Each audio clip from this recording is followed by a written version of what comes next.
I will never look at history the same way after learning this.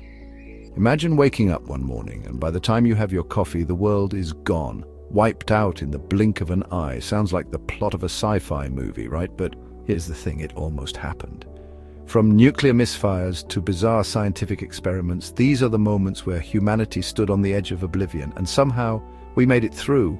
Barely. Today we're diving into some of history's greatest close calls. Those moments where the clock ticked down to what could have been the end of everything.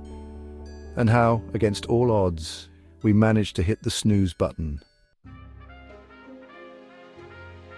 I bet you didn't know how close we came to nuclear annihilation during the Cold War. You're probably familiar with the Cold War, that decades-long staring contest between the United States and the Soviet Union, both with enough nuclear firepower to turn the planet into a cinder. But what you might not know is how close we came to actually blinking. It was September 26, 1983. Stanislav Petrov, a lieutenant colonel in the Soviet Air Defense Forces, was on duty at Serpukhov 15, a secret bunker outside Moscow. Suddenly, alarms shriek, red lights flash, and the system screams its terrifying message. Missile launch detected. Not just one missile, but five American Minuteman ICBMs, aimed directly at the heart of the Soviet Union. Petrov's training kicked in. He knew the protocol, reported up the chain of command. But something wasn't right. Why only 5 missiles? A preemptive strike by the United States would have involved hundreds of missiles. Petrov made a choice. He reported a system malfunction instead of a nuclear attack. Turns out, the Soviet early warning system had misinterpreted sunlight reflecting off high-altitude clouds as missile launches. Petrov's story is a chilling reminder of how fragile peace can be. Are you terrified of the world ending in a cosmic catastrophe? Fast forward a couple of decades and humanity's at it again, this time with a different kind of existential threat, the Large Hadron Collider, or LHC. The LHC smashes protons together at nearly the speed of light, recreating conditions that existed fractions of a second after the Big Bang. But some people feared the LHC would create a black hole, a cosmic vacuum cleaner that would swallow the Earth whole. Lawsuits were filed, protests erupted, people were genuinely terrified. The scientists at CERN, the folks who built the LHC, they weren't idiots. They'd done the math, they knew the risks, and they were confident that even if a black hole did form, it would be so infinitesimally small and evaporate so quickly that it wouldn't pose any threat. So, with the world watching, holding its collective breath, they flipped the switch. And guess what? We're still here. The Earth didn't get sucked into a cosmic abyss. Instead, the LHC has given us groundbreaking discoveries about the universe, about the fundamental building blocks of matter. This is going to blow your mind. Chapter 3, 1962, 13 days that shook the world. For 13 excruciating days in October, the world watched in horror as the United States and the Soviet Union stood on the precipice of nuclear war. It all started when the Soviet Union decided to place nuclear missiles in Cuba, just 90 miles off the coast of Florida. President John F. Kennedy ordered a naval blockade of Cuba, vowing to prevent any Soviet ships carrying missiles from reaching the island. But here's the thing about the Cuban Missile Crisis.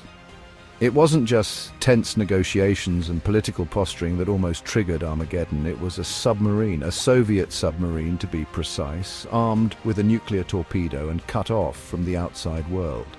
The Americans, unaware that the submarine was carrying nuclear weapons, began dropping depth charges, non-lethal explosives intended to force the submarine to surface. The captain, believing they were under attack, wanted to launch the torpedo, but protocol required the consent of all 3 senior officers on board.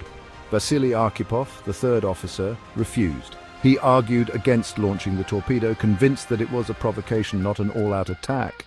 The order to launch was rescinded, the submarine surfaced. World War III averted.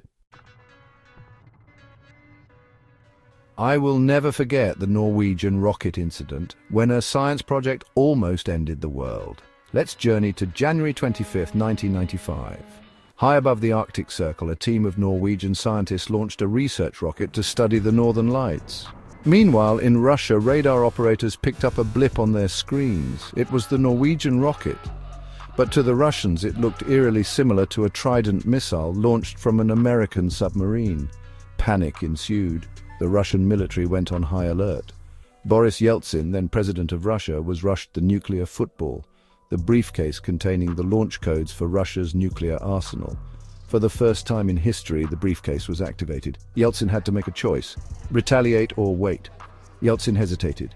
He demanded more information, more time to assess the situation. Minutes ticked by, each one an eternity. Finally, as the Norwegian rocket completed its trajectory and splashed harmlessly into the ocean, the truth became clear. It was a false alarm. The world breathed a collective sigh of relief. The Norwegian rocket incident highlighted the dangers of miscommunication, of Cold War reflexes in a post-Cold War world. It was a stark reminder that even in peacetime, the threat of nuclear war was never truly gone. I bet you didn't know how close we've come to the brink. From Cold War bunkers to the depths of the ocean, from particle accelerators to the vast expanse of space, we've explored moments where humanity teetered on the edge of oblivion. These close calls are a stark reminder of how fragile our existence really is.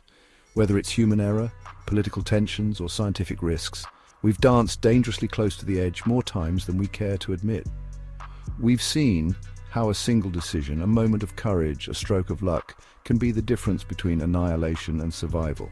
But here's the real question: will we always be this lucky? Can we continue to rely on chance and the better angels of our nature? Or will there come a day when the universe, in its infinite indifference, finally calls time on our cosmic joyride? Let us know what you think in the comments, and don't forget to subscribe for more untold stories that'll leave you speechless.